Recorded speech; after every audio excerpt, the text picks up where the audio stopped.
Bir 5-7 мүнөт убактыбыз бар экен. Жооп кылалы. Денеге татуировка тартса болобу? Эми ушу майда суроо. Эмне зарылчылыгы бар, эмне болду? Эмне керек болсо искусственный кирпик деле чаптабайлы кой. Естественный нерсе жакшы өзү. Сенин чачыңды боёдуң. Мээң иштебегенден чачыңды боёгондо не? Көзүң чындыкты көрбөгөндөн кирпик чаптап алганда не? Татуировка чаптап алганда не болду? Не болду? Машинеге номер зарыл экен ал.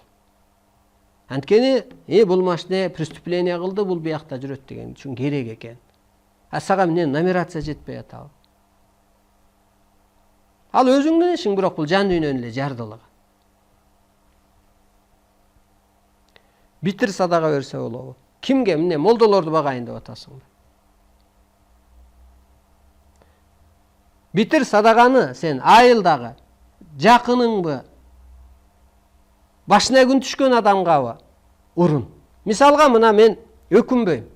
Мен ушул ааламдык илим үчүн телеге акча төлөгөм, гезиттерге акча төлөгөм, журналга, Россияга учуп барып келдим, Европага барып келдим, ушул бир ошолорду алып кетеби бул? Адамзатты куткарабыз дегендерди издедим. Ана мен ойлочумун. Мага минус кетип атат акчадан.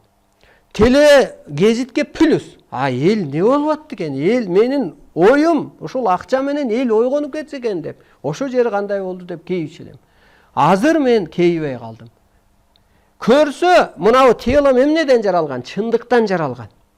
Телом аркылуу тапкан акча бул чындык үчүн гана корош керек экен. Мен азыр өкүнбөйм. Анысы кандай? Сиз дагы ошол тыйыныңызды чындык үчүн коротуңуз. Адамзатты ойготуу үчүн коротуңуз. Адамзат ойготсо, ойгонсо кырсыгынан өзү эле кутулат. Аракет кылыңыз. Ал сиз пул берсеңиз, эртең да бирөө пул берет экен дейт дагы, да бирөөгө барат. Да бир байга барат, эшигин сүскүлөп. Аласасы бардай. Барбаса мен жаманатты кылам деп. Журналисттер биринчи ушинтет. Эйланайын журналисттер, күйүп кетесиздер. Могу чындыкты чыгарыңыздар. Кудай сенин телаңды бул дүйнөгө жаратып журналист кылып окутуп келген. Кел, табыгы илимиңди ал дагы чыгар. Журналисттер 4-чү бийлик болот дейт. 4-чү бийлик болбой эле азыр коммерсант болуп алган. Акча берсең дейт. Угрожать этип келген журналист эле болгон. Акча бербесең жаман деп жасам. Барчы башым оорутпай.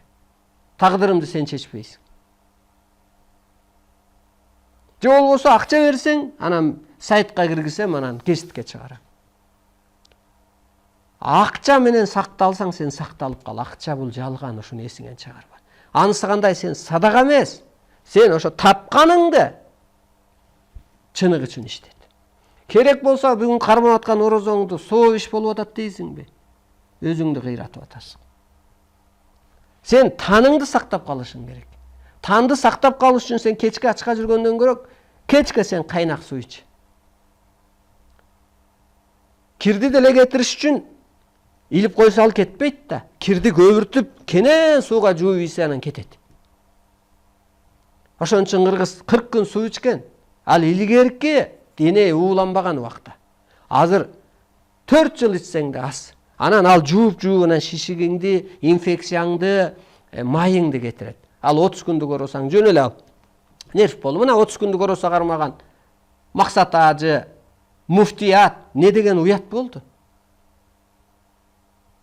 Өзүңдү чектеп атасың, телыңды өлтүрүп атасың, догурунуп атасың, бирөө ооз ачылмак эле деп бир башыңды оорутуп атасың. Чындыга жерде эмес.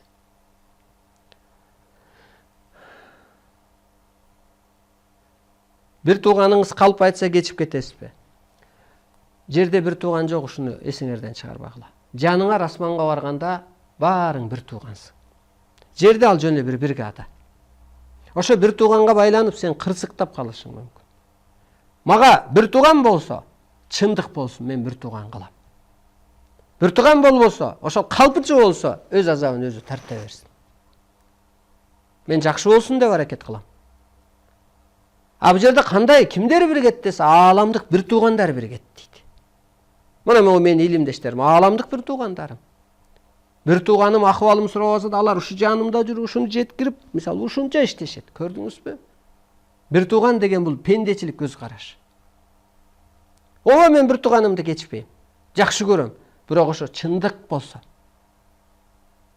өзүн тааныса, чыныгы жолдо жүрсө, жалганчы болбосо, алдамчы болбосо, мен колдойм, коштойм. Жалганчы болсо, алдаса, өз аса өзүн өтөр. Соттолуп кетеби, кесилип кетеби, ооруп калабы? Эмне кылыш керек эми? Мен аалам күчтөрдүн ортосуна түшө албайм да. Жасаласын. Тарбия аласын. Сиздин айтканыңыз чындык, сиздин айткандарыңызга мен да айылда айтам.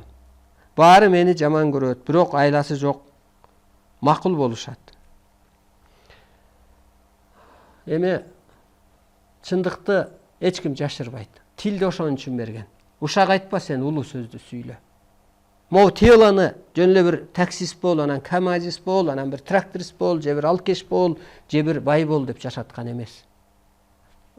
Жан чындык болгондон кийин тан чындыкты. Айт, сен милдеттүүсүң. Жаман көрсө, жармасын бербей эле койсуң. Мен сен ачкан эмессиң. Акыры түшүнөт. Чын эле деп. Мына мен айтып атам го килейген теледен чыгып. Ошол менен сен утуша аласың. Анткени аалам күчтөрү атасынын аманатын сен жеткирип койдуң. Ошол сенин утушуң. Молдолор дааватка чык деп кыйнап жатат. Чыкпасаң тозокко барасың деп жатат. Куранды деле билем, бирок дааватка чыккым келбейт. Ошо айныган молдолор да. Капа болбосун. Дааватта, Ленин дааватка чыкты беле. Ушуну мындай эле ойлонуп көрүңүзчү. 40 күн дааватка барып келиптир Ленин. 40 күн сен дааватта жүргүчө, 40 күн бир чынык иш кылчы. Артка эволюцияга артта элди тарткыча. Манасты жок дегиче, шириктегиче, салтыңды шириктегиче, манасыңды миф. Айланай, мен мусулман эмесмин, мен кыргызмын. Менин манасым бар. Менин ата тегимдин арбагы бар. Менин бейиш жерим бар. Менин салтым бар. Мен улууну урматтайм, кичүүнү узаттайм. Салт эмнеден пайда болгон? Ааламдык байланыштан. Салт бул шарт. Шариат, мындайча айтканда. Ошон үчүн салт жоюлбай атат.